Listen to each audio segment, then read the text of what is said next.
ठीक है, अभी तक देखे कि क्या क्या प्रॉब्लम है एनवायरनमेंट में, कैसे करके इंडिया मतलब इनिशिएट कर रहा है कि उसको प्रोटेक्ट करना है, कैसे करके MOEFCC बनाया गया, सस्टेनेबल डेवलपमेंट क्या है, और प्लस पूरे वर्ल्ड में क्या क्या इनिशिएटिव लिया जा रहा है, UNEP एंड आपका GEF, सार्क, ये सब वगैरह क्या क्या इनिशिएटिव लिया जा रहा है। अब देखते हैं कि कॉन्स्टिट्यूशन ऑफ इंडिया में क्या क्या प्रोविज़न डाला गया है एनवायरनमेंट को प्रोटेक्ट करने के लिए।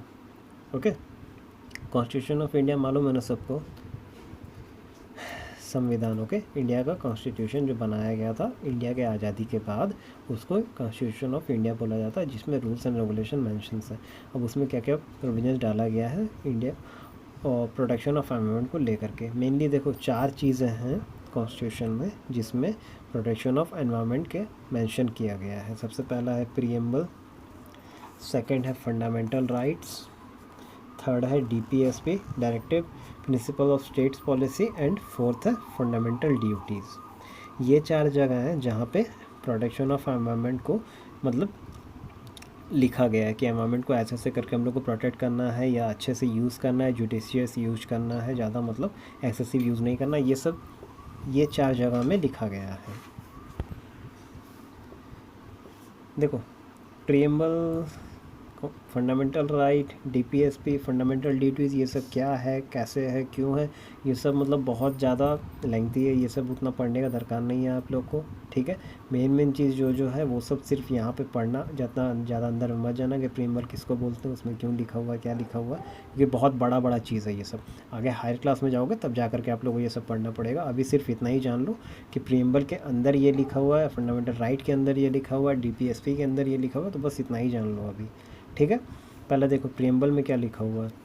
The preamble defines the objectives of constitution. Preface पढ़ते हो ना बुक का, बुक में पहले क्या लिखा हुआ रहता है, प्रीफेस लिखा हुआ रहता है ना, कंटेंट जो लिखा हुआ रहता है कि हाँ बुक के अंदर मतलब ये चीज़ सब है आपका, बुक के अंदर ये चैप्टर सब है आपका, लिखा हुआ रहता है ना। प्रीएम्बल वैसा ही है कुछ। ओके, कॉन्स्टिट्यूशन का प्रीएम्बल वैसा ही है कुछ, जिसमें ऑब्जेक्टिव्स लिखा गया है कि हम लोग कॉन्स्टिट्यूशन क्यों बनाए, कॉन्स्टिट्यूशन बनाने का ऑब्जेक्टिव क्या था, कॉन्स्टिट्यूशन से क्या हम लोग को अचीव करना है, तो वो ऑब्जेक्टिव लिखा हुआ जो है उसी को प्रीएम्बल बोला जाता है।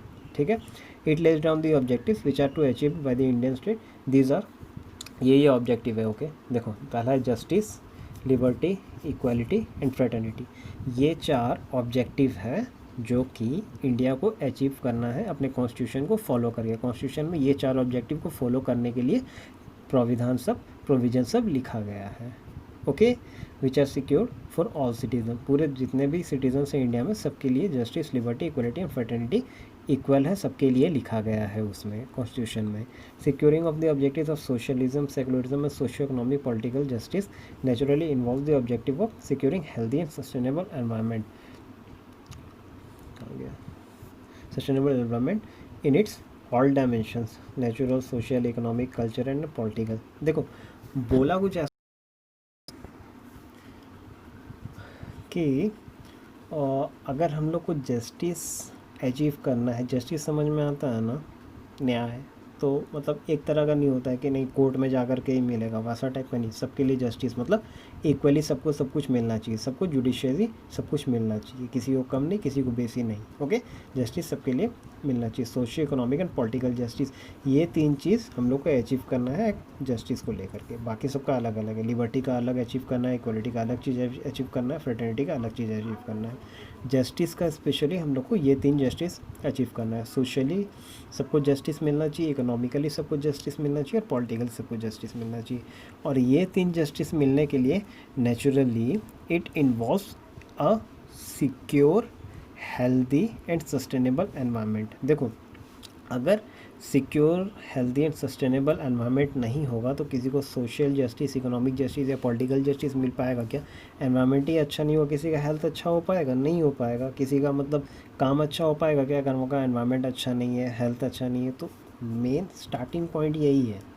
ठीक है, स्टार्टिंग पॉइंट यही है कि अगर वहाँ का हेल्दी एनवायरनमेंट नहीं है, वहाँ का सस्टेनेबल एनवायरनमेंट नहीं है, तो आगे डेवलपमेंट होना बहुत मुश्किल है। ठीक है, बहुत प्रॉब्लमेटिक आगे डेवलपमेंट होना।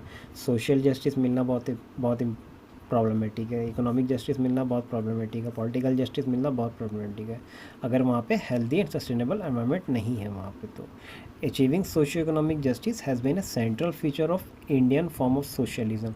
देखो सोशलिज्म लिखा हुआ नहीं है तुम्हारे क्या बोलते हैं प्रियम्बल में, वहाँ लिखा है सोशलिस्ट एंड सेकुलर। ये इज़म नहीं लिखा हुआ है यहाँ पे, बुक में आपका लिख दिया है ज़बरदस्ती, बट इज़म वगैरह वहाँ पे यूज़ नहीं किया गया, सोशलिस्ट लिखा गया एंड सेकुलर लिखा गया। तो इंडिया का सोशलिस्ट फॉर्म ये है कि सबको बेसिक नीड मिलना चाहिए, अगर कुछ नहीं मिल रहा है सबको तो गवर्नमेंट वहाँ पे इनिशिएटिव लेगा, गवर्नमेंट इनिशिएट करेगा और गवर्नमेंट प्रोवाइड करेगा सबको सब कुछ, तो उसको सोशलिस्ट बोला जाता है। तो प्रियम्बल हम लोग को डायरेक्ट, हम लोग को नहीं, गवर्नमेंट को डायरेक्ट करता है कि अगर किसी को ये जस्टिस नहीं मिल पा रहा, socio economic and political justice नहीं मिल पा रहा, तो गवर्नमेंट इंटरवीन करेगा, गवर्नमेंट इंटरफेयर करेगा और वो एश्योर करेगा social economic and political justice of human being. और socio economic and political justice कैसे मिलेगा? अगर वहाँ पे हेल्दी एनवायरनमेंट हो, सस्टेनेबल एनवायरनमेंट हो, तो ही जा करके social political and economic justice मिलेगा। देखो, it stands for securing a decent standard of living to all the people of India, which can be possible only in a pollution free, healthy and sustainable environment। ठीक है, सबसे basic मुद्दा यहीं आकर के रुक जाता है कि अगर हम लोग को ये सब चाहिए, सोशियो इकोनॉमिक जस्टिस चाहिए हम लोग को, सोशल पॉलिटिकल इकोनॉमिक जस्टिस चाहिए हम लोग को, तो हम लोग को एक पॉल्यूशन फ्री एनवायरनमेंट चाहिए, हेल्दी एंड सस्टेनेबल एनवायरनमेंट चाहिए। ठीक है, अगर ये नहीं होगा तो वही है कि हेल्थ अच्छा नहीं होगा, वहाँ पे डेवलपमेंट अच्छे से नहीं हो पाएगा, पब्लिक अच्छे से रह नहीं पाएगा, उसको हेल्थ फैसिलिटी अच्छे से नहीं मिलेगा, तो socio economic and political justice मिल पाएगा क्या सबको? नहीं, क्योंकि वहाँ पे जो रिच हैं, जो मतलब रिच पीपल हैं, वो लोग अपना अच्छे से जीवन यापन कर लेंगे, जो लोग पुअर हैं उन लोग को नहीं मिल पाएगा ठीक से। अभी प्राइवेट हॉस्पिटल सब में यही होता है ना कि जो लोग रिच हैं वो लोग जाकर के अच्छे से वहाँ पे बेनिफिट सर्विसेज वगैरह ले लेंगे। अगर गवर्नमेंट हॉस्पिटल नहीं होता तो पुअर पीपल अपने मतलब मेडिकल ट्रीटमेंट वगैरह या मेडिकल रिसोर्स वगैरह यूज़ कर पाता क्या? नहीं कर पाता, तो गवर्नमेंट इंटरवीन कर रहा है ना। तो सोशल पॉलिटिकल इकोनॉमिक जस्टिस इसीलिए चाहिए हम लोग को क्योंकि हमें पॉल्यूशन फ्री एनवायरनमेंट चाहिए, हेल्दी एनवायरनमेंट चाहिए एंड सस्टेनेबल एनवायरनमेंट चाहिए। तो it is compulsory to have a pollution free, healthy and sustainable environment, because preamble में वो लिखा हुआ है कि सोशियो इकोनॉमिक पॉलिटिकल जस्टिस सबको मिलना चाहिए। ठीक है, नेक्स्ट।